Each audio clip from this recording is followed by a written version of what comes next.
அணு ஆயுத போட்டி காரணமாக தொடங்கிய ஈரான் அமெரிக்கா ஸ்டேல் போர் கடந்த சில வாரங்களாக நிறுத்தி வைக்கப்பட்டுள்ள நிலையில் தாக்குதல்களை மீண்டும் தொடங்குவது குறித்து இரு தரப்பினரும் பரஸ்பரம் அச்சுறுத்தல்களை விடுத்து வருகின்றன. இதனால் அமைதியற்ற சூழல் நிலவுகிறது. இந்த நிலையில் மத்திய கிழக்கு போரை முடிவுக்கு கொண்டு வருவதற்கான பேச்சுவார்த்தைகளில் மத்தியஸ்தரான பாகிஸ்தானிடம் இருந்து பெற்ற அமெரிக்காவின் சமீபத்திய முன்மொழிவை ஆராய்ந்து வருவதாக ஈரான் கூறியுள்ளது. ஈரானுடனான பேச்சுவார்த்தைகளின் இறுதி கட்டத்தில் இருப்பதாக அமெரிக்க ஜனாதிபதி டொனால்ட் ட்ரம்ப் செய்தியாளர்களிடம் தெரிவித்ததை தொடர்ந்து இது நிகழ்ந்துள்ளது. ஒன்று, நாம் ஒரு உடன்பாட்டிற்கு வருவோம் அல்லது சற்று விரும்பத்தகாத சில காரியங்களை செய்வோம். ஆனால் அப்படி நடக்காது என்று நம்புகின்றேன். எனக்கு எந்த அவசரமும் இல்லை. அதிகமானோர் கொல்லப்படுவதை விட குறைவானவர்களை கொல்லப்பட வேண்டும் என்பதே என் விருப்பம் என்று ட்ரம்ப் கூறியுள்ளார். அமெரிக்க தரப்பின் கருத்துக்களை இஸ்லாமிய குடியரசு பெற்றுள்ளது. நாங்கள் தற்போது அவற்றை ஆராய்ந்து வருகின்றோம் என்று ஈரான் வெளியுறவு அமைச்சக செய்தி தொடர்பாளர் இஸ்மாயில் பாகாயி கூறியுள்ளார்.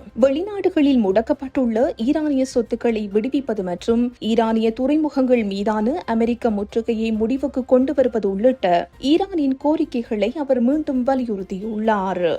இந்த செய்தி உள்ளிட்ட மேலதிக விரிவான செய்திகளுக்கு www.behindmenews.org என்ற எமது இணைய பக்கத்தினை பார்வையிடவும்.